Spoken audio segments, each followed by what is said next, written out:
श्री शिव के द्वारा गोलोक धाम में श्री विष्णु का गोपेश के पद पर अभिषेक तथा उनके प्रति प्रणाम का प्रसंग सुनाकर श्री राम का सती के मन का संदेह दूर करना, सती का शिव के द्वारा मानसिक त्याग।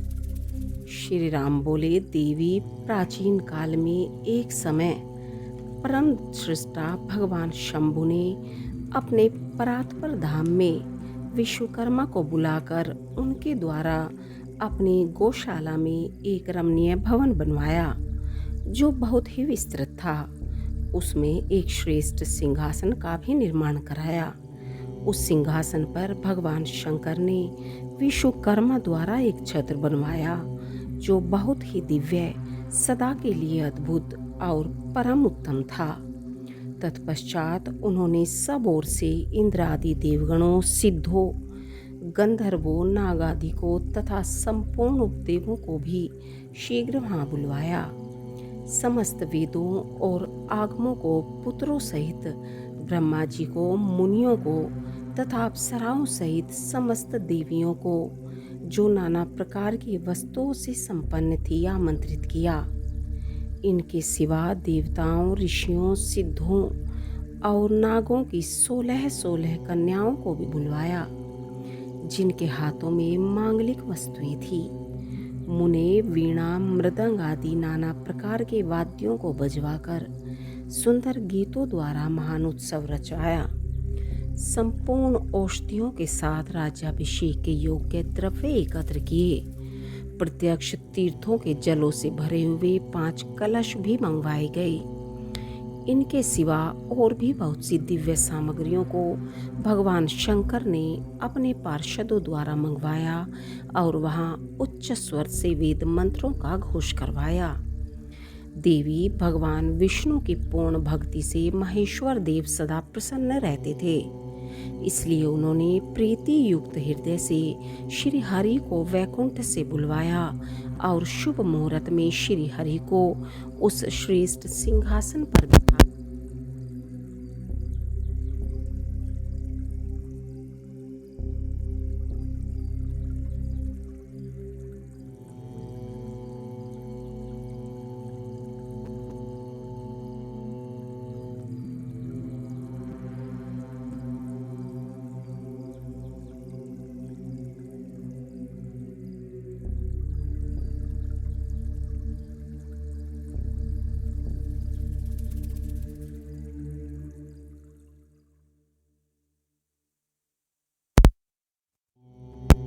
प्रसिद्ध करते हुए वे लोककर्ता ब्रह्मा से इस प्रकार बोले।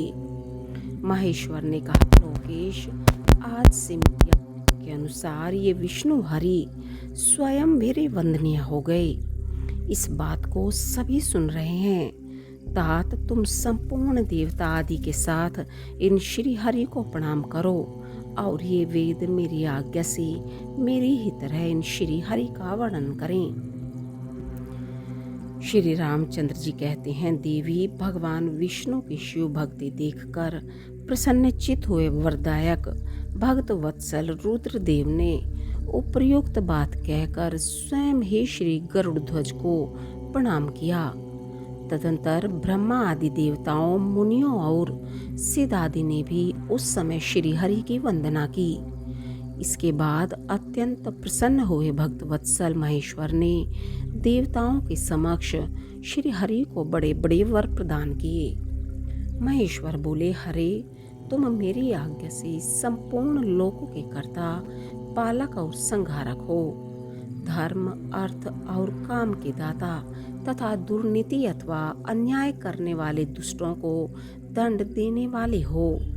महान बल पराक्रम से संपन्न जगत पूज्य जगदीश्वर बने रहो। सम्रांगण में तुम कहीं भी जीते नहीं जा सकोगे। मुझसे भी तुम कभी पराजित नहीं होगे। तुम मुझसे मेरी दी हुई 3 प्रकार की शक्तियां ग्रहण करो। एक तो इच्छा आदि की सिद्धि, दूसरी नाना प्रकार की लीलाओं को प्रकट करने की शक्ति और तीसरी तीनों लोकों में नित्य स्वतंत्रता।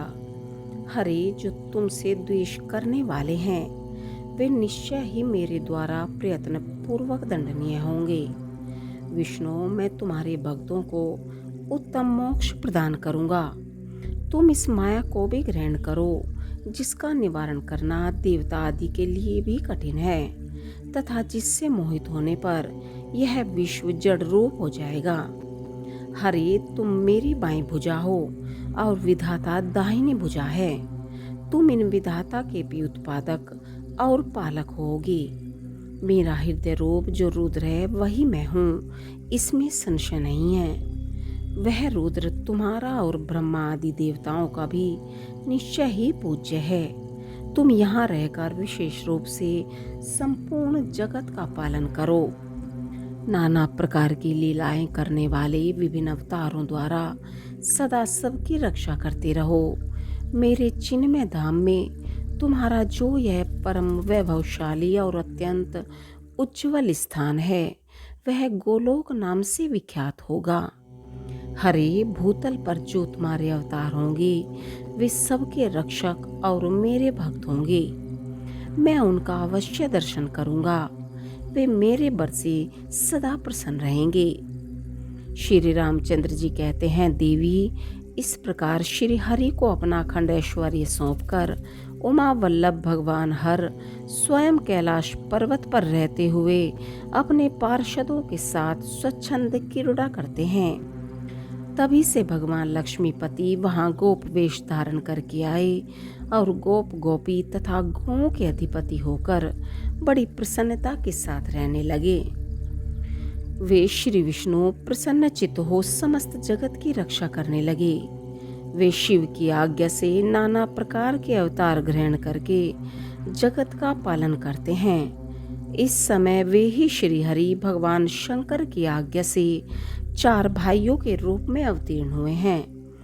उन 4 भाइयों में सबसे बड़ा मैं राम हूँ, दूसरे भरत हैं, तीसरे लक्ष्मण हैं और चौथे भाई शत्रुघ्न हैं।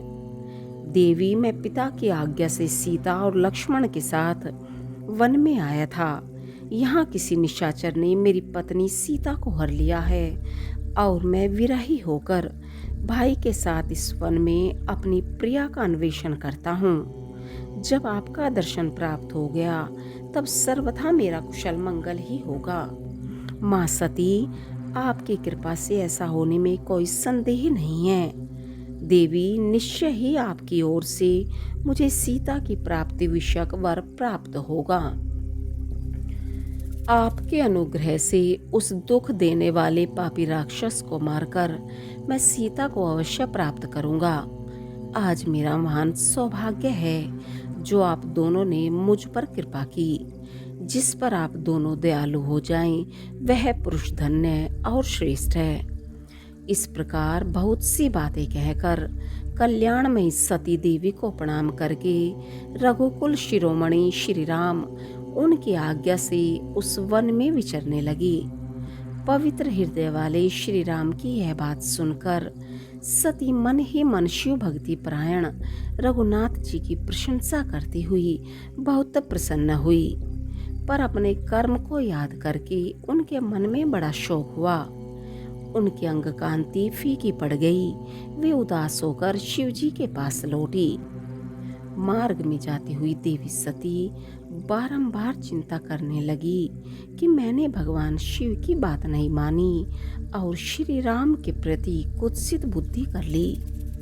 अब शंकर जी के पास जाकर उन्हें क्या उत्तर दूंगी।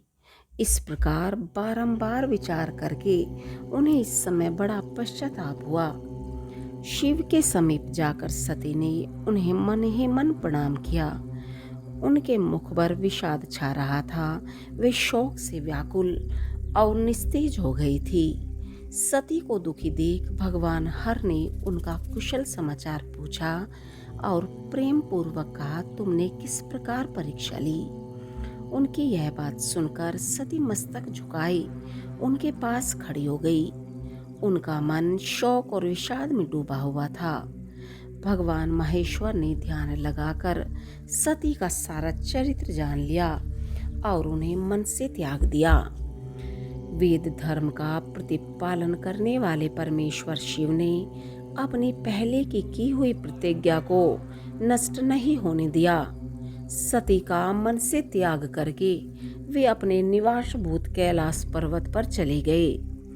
मार्ग में महेश्वर और सती को सुनाते हुए आकाशवाणी बोली, परमेश्वर तुम धन्य हो और तुम्हारी यह प्रतिज्ञा भी धन्य है।